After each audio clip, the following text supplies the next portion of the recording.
What's poppin' YouTube? Welcome back. We are here with more of SCP stuff because I like the spooks and the creativity. And yeah, we're taking another Vulcan video. So link to the description is the original video. But hey, while you're here, support me too, Shoddy. Hit that like button, subscribe, and leave comments down below. Let it feed the algorithm. What? Let's get into it. My name is Dr. Miller, and the SCP we're going to be studying today is SCP-191. Object Class: Safe. Oh. Special Containment Procedures. SCP-191 is currently housed in a 6 meter by 6 meter room at Site-17. To date, SCP-191 has not made any requests for furnishings or entertainment. Why do baby not want furnishings stuff? include one wooden frame futon with a 15-centimeter pad and standard cotton bed sheets and blankets. All sheets are to be sterilized each morning according to standard procedures. Okay. The futon pad itself will be replaced every 6 months, and the old pad discarded through incineration. Yeah, that's fair enough. One standard 220-volt Type G power outlet with an emergency cutoff box. Fuse circuit breaker and manual non-insulating guillotine located outside the cell. One standard hazardous waste disposal unit, liquid and solid waste. All drainage tubes shall lead directly into an incinerator unit. I mean, that makes sense. You don't want to have all that waste around. SCP-191 is to be dressed in loose, sleeveless garments made of 100% long staple cotton. Fresh clothing will be provided once daily, that's good. with used garments sterilized according to standard procedures. Bathing is to be done once every evening in a wash tub filled with a solution of water and baking soda. Feeding in the form of a sterile saline solution supplemented with vitamins, minerals, antibiotics, and a mild anesthetic shall be carried out twice a day via injection into a metallic tube located in the base of the neck. I guess that keeps her SCP-191 is capable of limited self-care, including draining waste and recharging internal batteries. A log shall be kept of power. A little too loud. What? That better? Power consumption and any unusual changes in power usage reported to supervising staff. Daily inspections for injuries should be carried out after bathing. Should SCP-191 require medical care, refer to documents 191 Alpha, Special Medical Needs, and 191 Alpha Supplemental, Repair of Non-Biological Components, before administering care. Okay. At least 2 armed guards are to be present in the room at any time that personnel have had contact with SCP-191. Okay, so the thing is that's interesting here is like the level of care is extremely high, which is cool and all, but a lot of it's procedural, as I said. I want to know more about the battery, the internal battery that they talked about earlier, like just like 2 paragraphs ago, like including draining waste and recharging internal batteries, like. At least 2 armed guards are to be present in the room at any time that personnel have had contact with SCP-191, although a translucent screen may be utilized for privacy purposes. Standard anti-computer countermeasures are ineffective, as SCP-191's components have been hardened against electromagnetic pulse. Okay, we can't EMP, okay. Description. That's probably why you have to sedate her slightly with anesthesia. SCP-191 is a female human child, approximately 9 years old. It is believed to have been a test subject of several experimental surgeries performed by the late Dr. See below. 1. 80% of the left half of the face and skull have been removed, with the eye and ear replaced by a complex transceiver system that allows it to receive and transmit not only visual and auditory input, but a wider spectrum of electromagnetic radiation ranging from low-frequency radio to high-energy gamma rays. The lower jaw, teeth, and larynx have been removed and replaced with. The esophagus has been rerouted to an artificial orifice at the back of the neck, feeding tube, and the trachea rerouted directly to an air filtration device. Due to these alterations, SCP-191 is incapable of speech, although it has been reported occasionally vocalizing distress through rapid respiration. Okay, that's really fucked up. Number 2. That is actually so fucked up. Like, Oh, like revoking the ability to be able to speak, and like just for the oh man, those augments are so shit. Oh, it's rubbing my eyes. An input-output device has been placed into the right forearm, replacing the radius and ulna bones. The device contains interfaces for a variety of modern and obsolete formats, including USB, Ethernet, Firewire, and DIN 8 pin, as well as 7 other interfaces corresponding to no known formats. The device can be accessed by pulling back the skin over the right arm like a shirt sleeve. Oh, okay. Number 3.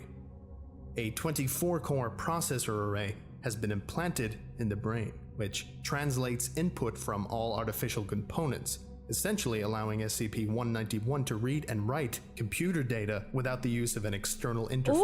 Ooh, no, that's cool. Internal communication is carried out through fiber optic cables implanted through the glial cells and the entire nervous system. Damage to the brainstem and cerebellum due to the implantation procedure has severely damaged SCP-191's motor skills. Oh my god, this, like, she literally has no quality of life. The right hand and right foreleg have been replaced with artificial components, consisting primarily of steel, carbon fiber, dude, as as somebody who, like, you know, can't really walk. I can, but it's limited, right? And it's like, I was like, how do I put it? How do I put this? It's like, the moment I had my motor skills reduced in general, like, I just fucking, and like, the left side of my body's kind of shit. Oh. And then the fact that she can't even, like, eat, and she has a feeding tube in the back of her neck, and she can't even speak. And it's like, these are, like, created disabilities. They aren't like ones that just, because like in life people just sometimes just have those disabilities, and that's one thing, but being experimented on and getting those like thrust upon you is so shit. That's what really sucks about it. Unknown polymer-like substance. The exposed areas of tissue are susceptible to injury and infection. Due to damage to the spinothalamic tract, SCP-191 has reduced pain and temperature sensitivity in its limbs. Okay. Reconstructive surgery by Dr. was able to provide some relief, but regular doses of antibiotics and analgesics are still required. Dude, this is so sad. Number 6. The lungs, heart, and major blood vessels have been replaced with mechanical analogs. It has been determined that this system would allow SCP-191's bodily systems to be restarted after death, and may have actually... Oh shit, so she can never die. Number 7. Well, stay dead. The digestive system has been completely reconfigured to the point where regular food intake is both unnecessary and dangerous. Waste is now disposed of via a drainage system located in the lower back. Okay, can you even call them a cyborg anymore? Because I feel like you've replaced everything. And the only thing similar is the fact that it starts off with skin that can be pushed back on its forearms and stuff. Like, I don't know, at what point are you just a robot with human accessories and no longer just, like, because a cyborg is like a mix? How does, like, what are the stipulations? Thick, dark gray viscous slime consisting primarily... Oh, I guess half of her face is still... It's only the left half of her face that's like changed, right? So the other half of her face is actually still uterus, ovaries, etc. human. Have been removed and replaced with... According to notes, this was done to provide extra space by removing all non-vital components. Oh, okay. Okay. Therapy okay. I'm so fucking mad. I'm so fucking mad. I'm so fucking mad. I'm so fucking mad. Oh my god. That is the same excuse as insurance companies in hospitals, by the way. They call it cosmetic surgeries to get shit done to your uterus. It's fucked. It's fucked. And like the only time they like pay for shit is if it's like you get a hysterectomy. That's it. They're like, oh shit, you need a hysterectomy because you have cancer? Cool, pay for it. Oh, you want to battle your cancer and just not remove your reproductive organs? Cringe. That's cosmetic. Because we normally just take out the fucking uterus because you don't really need it, do you? Like, it's so fucking stupid. Sorry, for those of you guys who don't know, I have uterine cancer. It's fucking agitating. Like, just seeing how like this literally is the exact same as like real life and how it's interpreted there is just so agitating. It's like, no, those are still essential organs. Like, that doesn't. Just frustrating. I hate that it's deemed that way. Has just been in general. proposed to counteract the long-term effects of the missing glands. This proposal is under review pending analysis of possible complications. Number 9.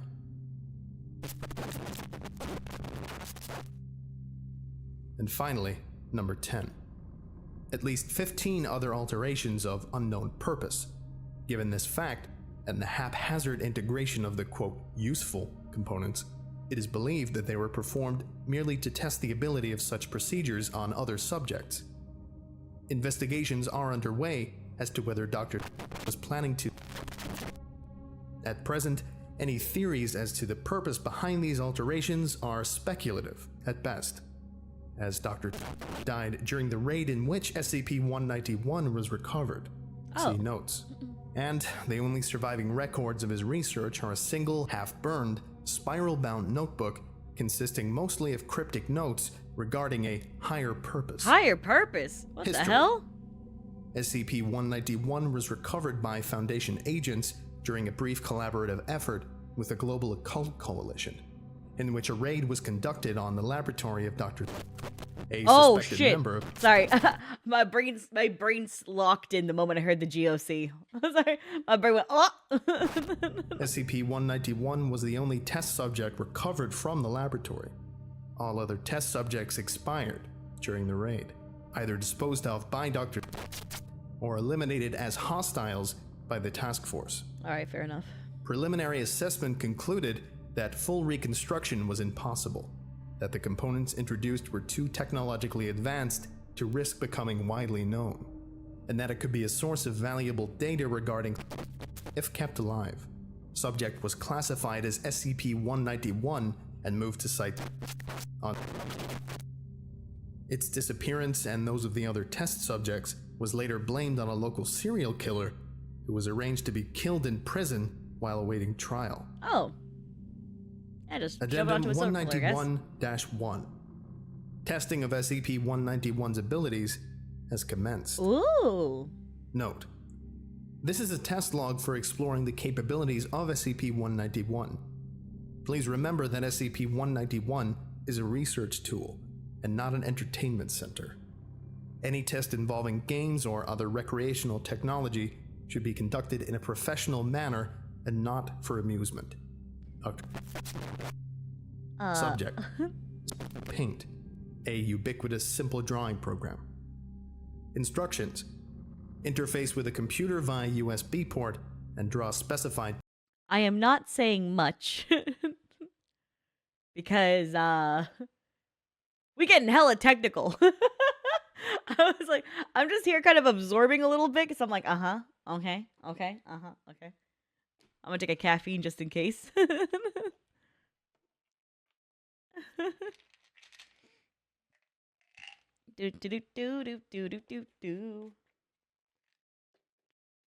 I mean, I kind of just like the GOC is necessary for some aspects, but I kind of prefer like SCP in general, like the SCP Foundation in general, just because like it's cooler to like learn more and facilitate. But certain anomalies you have to kind of just get rid of for the safety of others. Pictures. I can agree with that. Paint. Results: SCP-191 was instantly able to emulate the functions of a mouse and a keyboard. When showed any photograph, 191 was able to reproduce it within seconds, using only the pencil tool, creating copies indistinguishable from the original. After the test was recorded, it was noticed that SCP-191 had continued drawing in additional paint files. SCP-191 appeared surprised and opened a text file on screen, claiming that it had not realized it was still drawing. Oh, the following drawings were discovered. Communicating? 3 people wearing what appeared to be GOC uniforms, standing in a burning office, pointing guns at a man across the room. The man is committing suicide via gunshot wound to the head. His face? obscured by blood. An adult and child trick-or-treating. The child is a girl wearing makeup similar to that worn by Boris Karloff in Frankenstein. And the adult...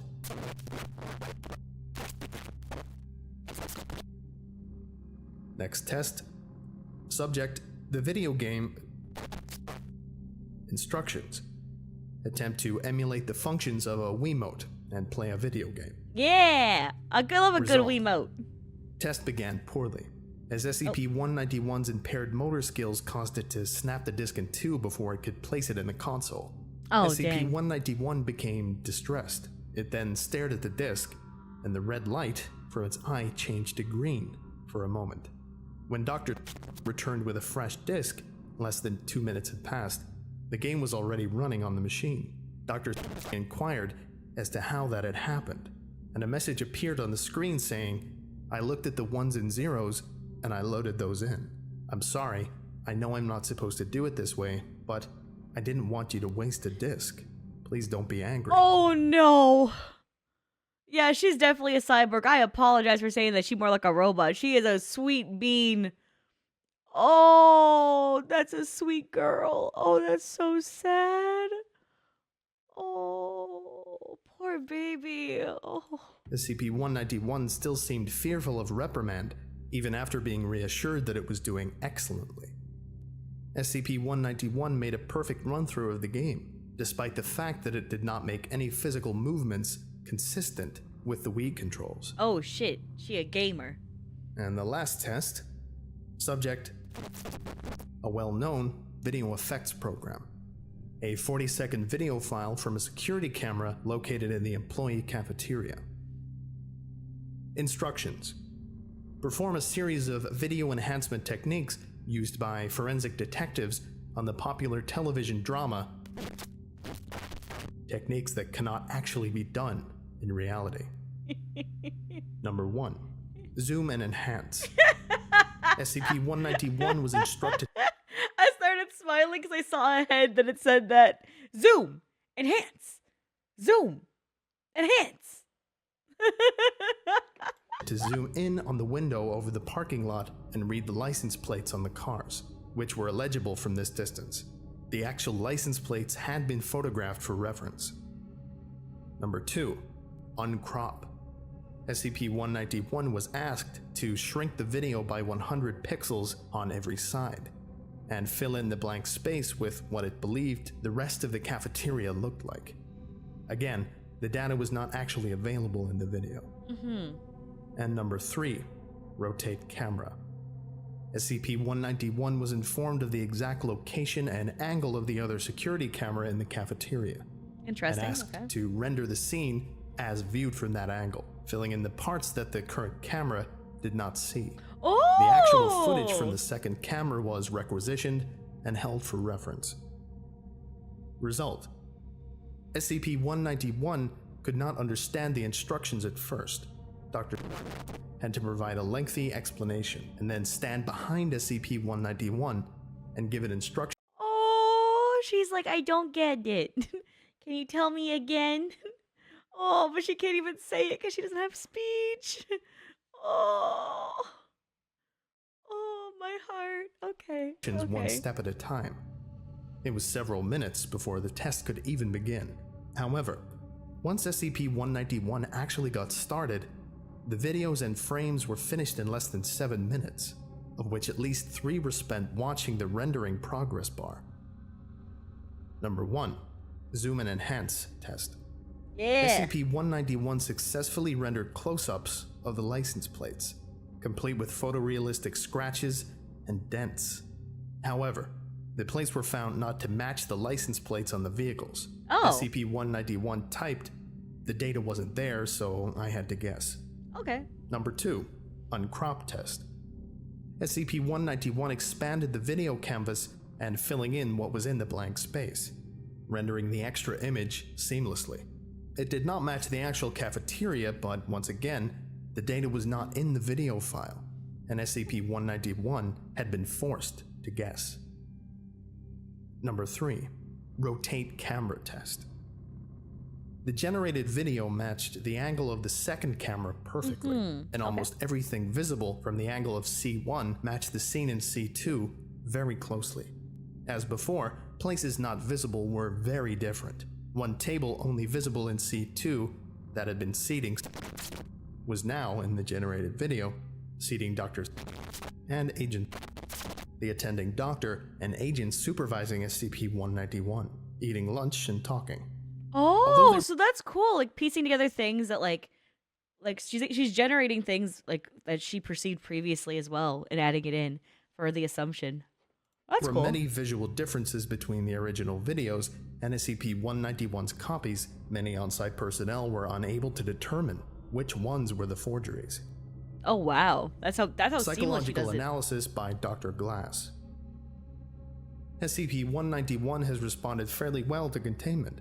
It is completely docile and cooperative, and when not being interacted with, it spends most of its time sitting or curled up in a fetal position.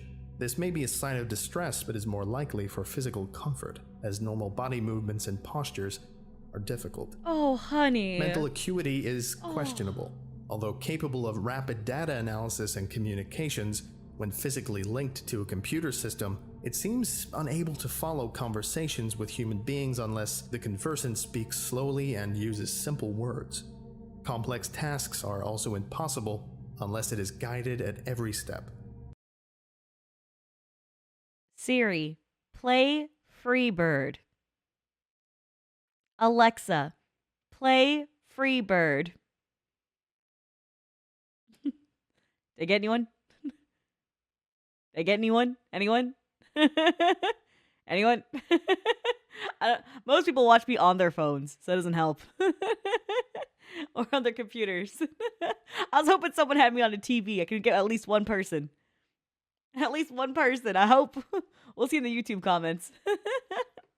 May I have a hug? Fuck no, don't touch me. Other chatters can hug you, though. Its mood seems consistent, though somewhat inscrutable. It continually affects melancholy and will not make eye contact unless asked to. Oh. And any Hey Google, play Freebird. There we go. Again. Attempts to induce a cheerful or humorous mood have proven fruitless. However, it shows no signs of ongoing mental distress. Wait, hold on. Did I actually get your Google? Hold on.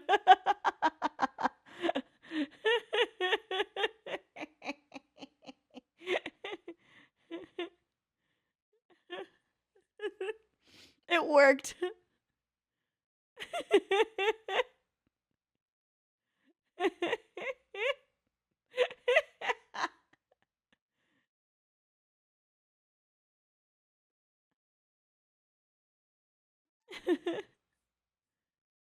Putting you on headphones. Oh no, I'm getting my headphones. I'm sorry, chat. I'm sorry, chat. I'm gonna go back a bit. I got distracted by that. That was fun. Person speaks slowly and uses simple words. Complex tasks are also impossible unless it is guided at every step. Its mood seems consistent, though somewhat inscrutable. It continually affects melancholy and will not make eye contact unless asked to. And any attempts to induce a cheerful or humorous mood have proven fruitless. Oh, However, man. it shows no signs of ongoing mental distress and claims through a computer interface that it is feeling well. To date, SCP-191 has not requested access to or any information about any acquaintance it had before its abduction. Okay. Dude. I think that about does it for today. This poor Thank you all girl. for listening, if indeed you still are, and you are all dismissed. Goodbye. Goodbye. But also, dude, I think the thing that like breaks my heart is like just knowing that a child doesn't get to feel like the joys of life and has things taken away from her already and like gets stripped away the ability to speak or even move around and has to like hold herself so she can feel more comfortable. Just like all those aspects are so heartbreaking. Thanks, Alicia. You picked a depressing safe class SCP.